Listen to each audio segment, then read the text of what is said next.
26/11 का आरोपी David Coleman Headley का बयान इशरत जहां को लेकर और उसके बाद राजनीतिक भूचाल यहां पर आ गया। हमारे साथ हमारे मेहमान भारतीय जनता पार्टी के प्रवक्ता सुदेश वर्मा साहब मौजूद हैं, कांग्रेस के प्रवक्ता हमारे साथ मौजूद हैं त्यागी साहब आप कुछ बोल रहे थे। देखिए, सुदेश वर्मा ने जो बातें उठाई थी मैंने उसका कोई जवाब नहीं दिया अभी तक। मेरे दो प्रश्न हैं सुदेश वर्मा। आप जवाब सुनना ही नहीं चाहते, जवाब तो अरे भाई सुनिए ना, अब आप सुन लीजिए, बीच में बोलने लगे आप।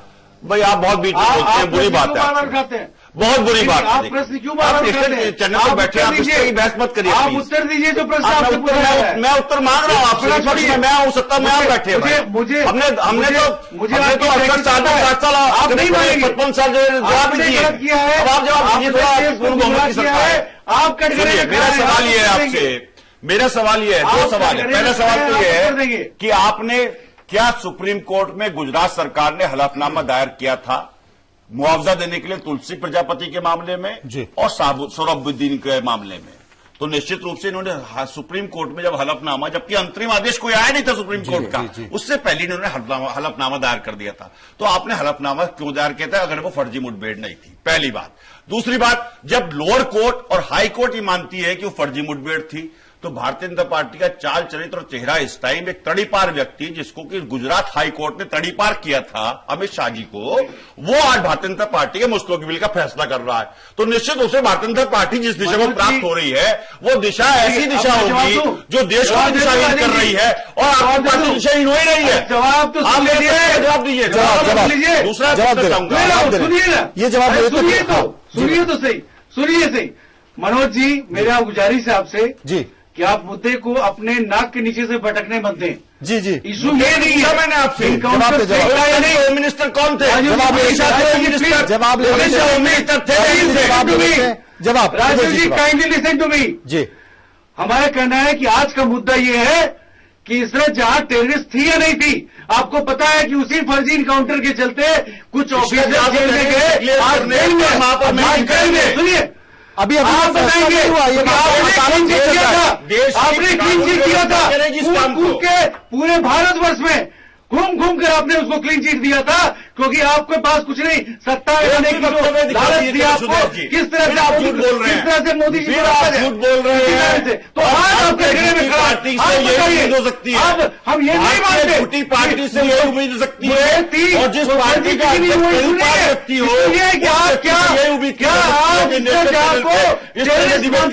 मानते, क्योंकि आपने क्लीन इनोसेंट बोला था, आपने उसे इनोसेंट बोला था, क्लीन चिट दिया था, हमने कभी नहीं दिया। अच्छा, क्लीन चिट जो है मुझे लगता है आपके क्लीन चिट देने से अमित शाह क्लीन हो जाएंगे क्या?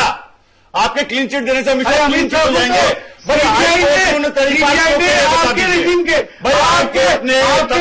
के मंत्री अमित शाह जी जो आपके रेजिम के सीबीआई ने अमित शाह जी को क्लीन चिट दिया था, इस मामले के खिलाफ कोई एविडेंस नहीं है। भाई हाईकोर्ट से बात सीबीआई दिया था, वो सीबीआई जो आपकी पैरट थी, आपकी पैरट थी, उस सीबीआई ने अमित शाह को क्लीन चिट दिया था। उस सीबीआई ने अमित शाह को क्लीन चिट दिया था कि अमित शाह सीबीआई जब दिया जब पिंजरे बंद होता आपके पास आ गया, जो आप जब दिया जब पिंजरे बंद आपके पास आ गया, जब आपने तोतों के दोनों पैर भी काट दिए, वही सीबीआई थी, वही सीबीआई थी। बाकी इतना कानूनी पेचीदा है कि अब तक इसमें कोई सामने चीजें तथ्य निकल कर नहीं आ पाए। इनोसेंट थी, अपराधी थी, और उसके पहले और बाद में राजनीति बयान लगातार उस तरीके से चल रहे हैं, और यहां तक देखा जाए कि राजनेताओं ने अपना अपना फैसला भी कर दिया। नहीं, मुझे लगता है कि ये बहुत जल्दबाजी है जो सुदेश जी कह रहे हैं वो, या जो राजीव जी कह रहे हैं। दो मैंने देखिए कानून का सम्मान करता हूं, कानूनी प्रक्रिया है उस स्टेटमेंट के आप ये बोल रहे हैं मनोज जी, सुदेश जी बोलने दीजिए, आप ये बोल रहे हैं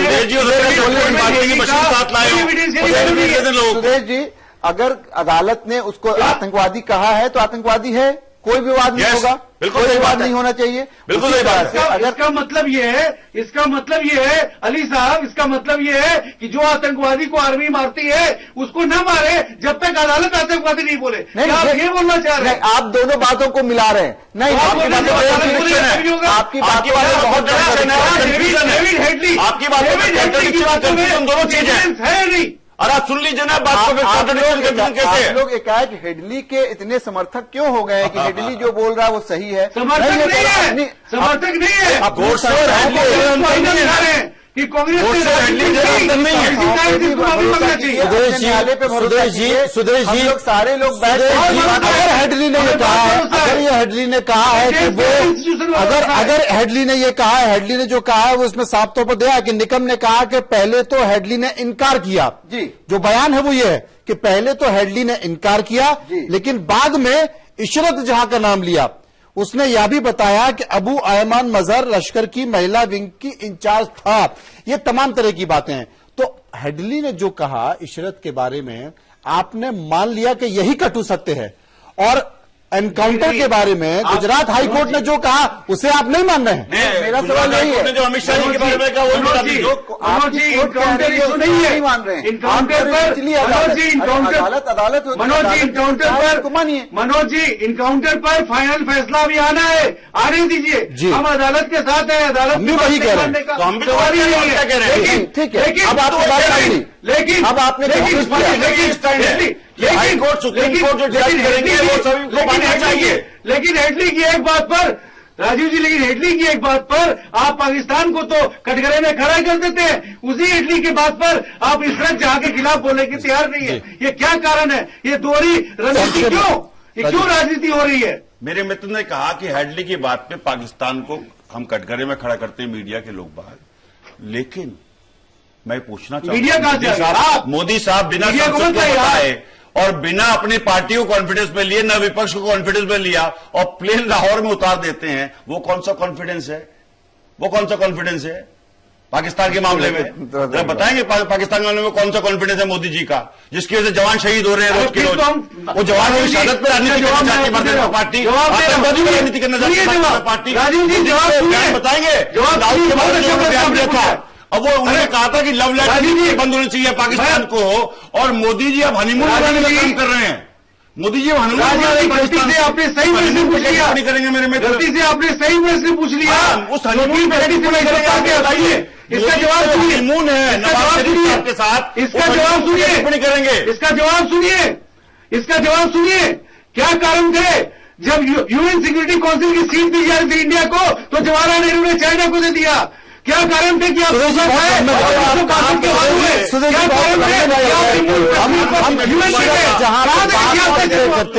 इशरत जहां पे बात करते करते पता नहीं कहां से कहां हम निकल गए, लेकिन जो बात संक्षिप्त में, बहुत जरूरी है। यूएन में एक नियम है 1267 यूएनएससी में, यूनाइटेड नेशंस सिक्योरिटी काउंसिल में 1267 जो नियम है, उसके तहत आप किसी भी आतंकवादी की संपत्ति सीज पूरे वर्ल्ड में करा सकते हैं।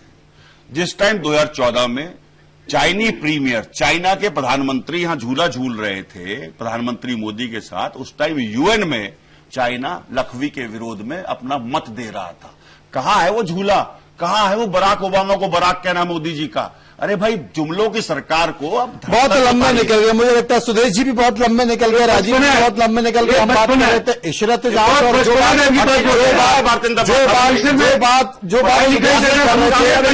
बात सुदेश जी कर रहे थे, सुदेश जी का साफ कहना था कि हम सभी अदालत के फैसले का इंतजार कर रहे हैं, इंतजार कर रहे हैं। बहुत बार बार रुक चुका हूं मैं। इसमें एक चीज कहूंगा कि जो काम सुदेश जी कर रहे हैं या भारतीय जनता पार्टी के दूसरे प्रवक्ता कर रहे हैं, उनको आप समझिए इसलिए कि उनको एक मौका मिला है, वो करेंगे और वो अपनी पार्टी का की जो फेस सेविंग है वो कर सकते हैं। लेकिन मेरे कहने का मतलब जो बात सुदेश जी ने कहा, जो बात के साथ छेड़छाड़ नहीं, जो बात सुदेश जी ने कही कि हम सबको इंतजार है, हम सब देखना चाहते हैं, फैसला जो भी कोर्ट का उसे सम्मान किया जाएगा। लेकिन अगर जब सभी, राजीव जी ने भी ये भी कहा, और सब लोग कोर्ट के फैसले का इंतजार कर रहे हैं और कोर्ट के फैसले को मानेंगे, तो फिर इस पर बयानबाजी क्यों? सभी लोग इस पर क्लीन चिट क्यों दे रहे हैं?